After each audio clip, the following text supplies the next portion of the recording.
দুটো প্রশ্ন আপনাদের পক্ষ থেকে আগেও এসেছিল, এখনও জাতির কাছে আলোচিত প্রশ্ন। একটা হলো, আপনাদের তো মেজরিটি নেই, তাইলে আপনারা কেন এখানে দিয়েছেন, প্রার্থী মনোনয়ন দিয়েছেন? আমরা বেশ শার্পলি এবং ক্লিয়ারলি বলেছি যে বাংলাদেশের গণতন্ত্র চর্চার নতুন ধারা আমরা সৃষ্টি করতে চাই। 91 সালে যদিও একটা সম্ভাবনা ছিল বিএনপির আসন কম থাকে, এখানে তো সে সম্ভাবনাও নাই। বিএনপিতে আগেই নিজেদের মেজরিটি সুনিশ্চিত কলা কৌশল করে নিয়েছে, সেই কারণে তাদের সেফ সাইড আছে এখানে। আমরা এখানে জিতবো কি হারবো এটা নয়, আমরা প্রতিদ্বন্দ্বিতা ছাড়া কোনো নির্বাচন হোক এটা আমরা চাই না। এটাই গণতন্ত্রের সৌন্দর্য। গণতন্ত্রকে সঠিক দ্বারায় ফিরিয়ে আনার জন্যই আমরা এই সিদ্ধান্তটা নিয়েছি।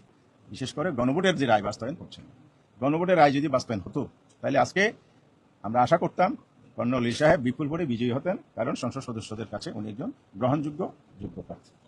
আবার শুনতেছি বিএনপি সচিবালয়ে প্রধানমন্ত্রীর কার্যালয়ে স্ট্যান্ডিং কমিটির মিটিংয়ে বসছেন, এখনো কাকে প্রার্থী দেবেন আমরা বা জাতি জানতে পারি না।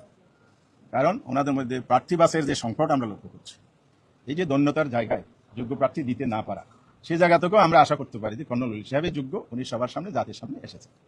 আর একটা বিষয় আমরা প্রতিবাদও করতে চাই, সচিবালয় হলো একটা নির্বাহী জায়গা, এখানে রাজনৈতিক দলের শীর্ষ বৈঠক হবে, শীর্ষ ফোরামের বৈঠক হবে, এটা অতীতের রেকর্ড আমাদের জানা নেই। তো এই যে কাজটি ওনারা করছেন, তাহলে ওনারা গণতন্ত্রকে কিভাবে দেখেন? আমার দলের মতো হলে গণতন্ত্র, নাইলে আমি স্বৈরতন্ত্র। 5 মাস বা 6 মাসের কার্যক্রম, অতীত থেকে কোনো পরিবর্তন নাই, ওনাদের মহাসচিব বলে দিয়েছে।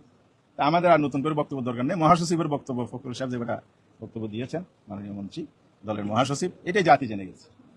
বোঝা যাচ্ছে যে ওনারা আসলে পরিবর্তন চান না বলেই পরিবর্তন হচ্ছে না।